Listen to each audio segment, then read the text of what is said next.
So yan guys, panoorin natin ito guys dahil isa po ito sa pinakamagaling na magikero dito sa buong mundo mga kaibigan.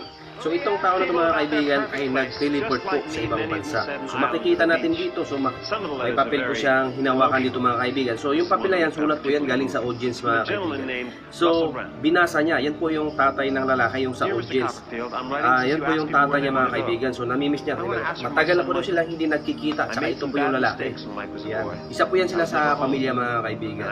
So panoorin natin to dahil sa lahat po ng magikero na napanood ko, ito po talaga ang pinakamagaling. Walang iba. Kasi siya lang po ang nakakuha ng nakagawa ng mag-teleport sa ibang bansa. So merong live dito mga kaibigan, no? Yan, pamilya po yan ng lalaki. Yan, nakikita natin. Yan po yung lalaki.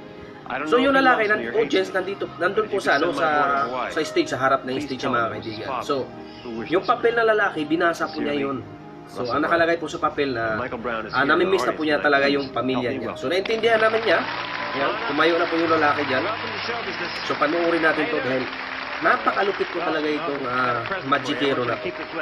Yan. So yun po yung lalaki. So yung tatay niya nasa ibang bansa, nasa Hawaii po. So yan, panoorin po natin to kasi ito napakalupit talaga itong magikero na to. So buong buhay ko ito pa lang po ang nakita ko ng magikero na nag-teleport po siya sa ibang bansa. So yung live na yan mga kaibigan, isa po yung broadcaster na pinapunta dyan para mag-live kasi para mapapatunayan na kung totoo nga ba talagang mag-teleport sa ibang bansa si magikero. So sa madaling salita, mag-teleport sila dyan kasama yung lalaki. At saka yung tatay ng lalaki nandyan po sa live na yan sa Hawaii. Yan, may oras pa po yung live na yan mga kaibigan. So yan po, panoorin natin yan. So grabe, napakalupit po talaga yan. There's going to be a lot of critical people, cynics, who are going to say, this can't be real, don't insult my intelligence. Well, this is not about intelligence. Kakaiba talaga itong pagmamagic ni mga kaibigan, no? Kasi yan, may babae na binigay.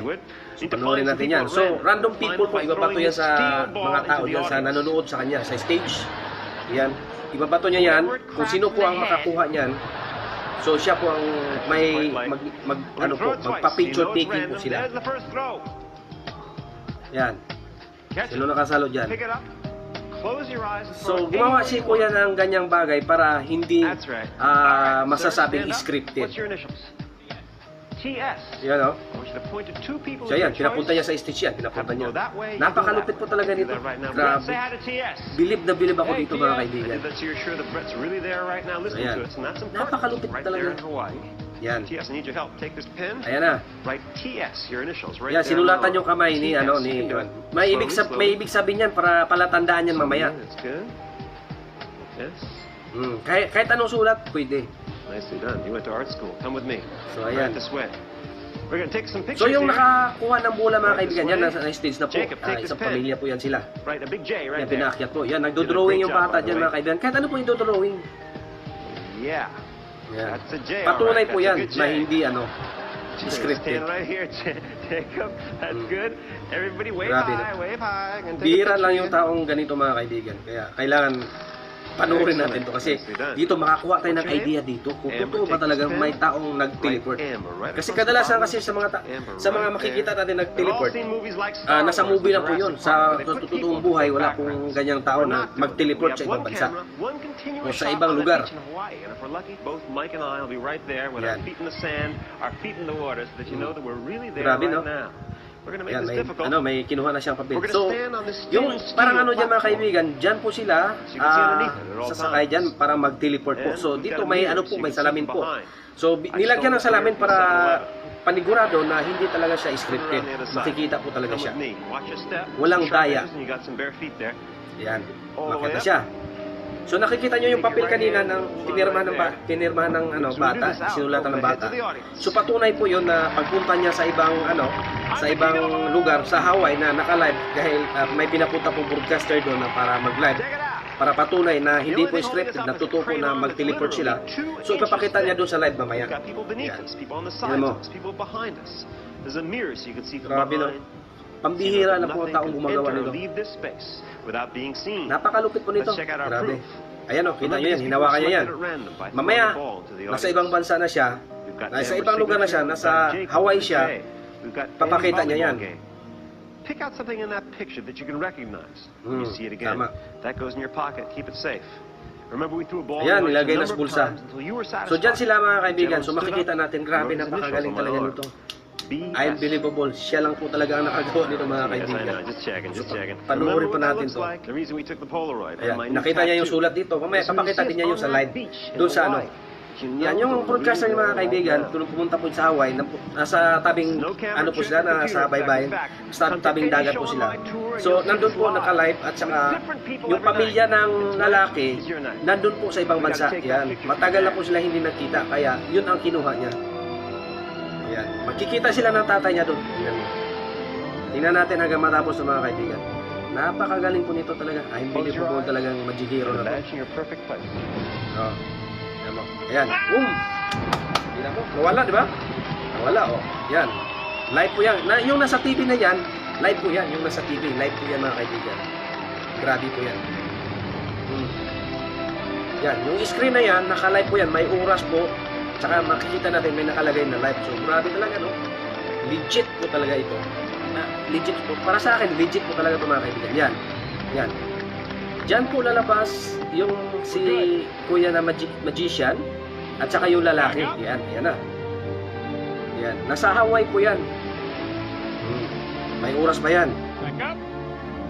Yan. Yun! Diba? Nandun sila mga kaibigan, no? Kita-kita, masaya-masaya yung lalaki. So, yung lalaki tumakbo kasi may nakitang dagat. Baka kasi screen lang. So, yan. Pumunta po siya sa dagat. O, yan. Tingnan mo. O, diba? Tubig talaga. Tubig po yan talaga mga kaibigan. Nasa tabing, ano po sila, dagat. Nasa Hawaii na po sila. Tapos, makikita natin dyan, diba, nakikita natin yung lalaki kanina na yung tatay niya, diba? O, ayan, yung sulat niya, o, diba? Yun yung patunay na nasa ibang bansa sila. Naka-live po yan mga kaibigan. O, pakita. Yan yung papel, yung papel. Yun. Diba? Totoo. Yan. Ngayon lang ako nakakita ng taong, nag-teleport. So dyan naman mga kaibigan, yung lalaki, makikita niyo yung tatay niya dyan. Take this Na camera. matagal na silang hindi nagkikita. Give it to that guy Yan. over there. Yan, andyan yung tatay. Diyan, oh. Diba, nabigla na si si kuya. Oh. Ayan, oh. Oh, nandyan yung tatay niya mga kaibigan. Oh. Hindi mo masasabi siya na, siya scripted dahil naka-live po yung screen. Oh. Broadcast po ng studio, pumunta po doon. May broadcasting po pinapunta doon para mag-live lang doon dahil sa itong tricks ni kuya. Yan. So, ayan na si kuya. Oh. Babalik yan sa stage kuya. Yan. Siya na lang isa. Yan. Wala. O, tingnan mo. O, nawala. So makikita natin si kuya magician yan. Babalik na siya sa stage. Yan. So, oh, diba? Ang galing, nasa live siya tapos pumunta siya agad sa stage, diba? Nagpalakpakan yung mga tao dito dahil sobrang galing ni kuya. Napakagaling po, sobra. For the first time, ngayon lang ako nakakita ng magician na ganito, na nagtiteleport sa ibang lugar. Ayan, diba? Napakahusay mga kaibigan. So ano masasabi nyo sa video na ito mga kaibigan? Pakishare na lang ako at saka pakipalo sa page. Ayan, maraming salamat.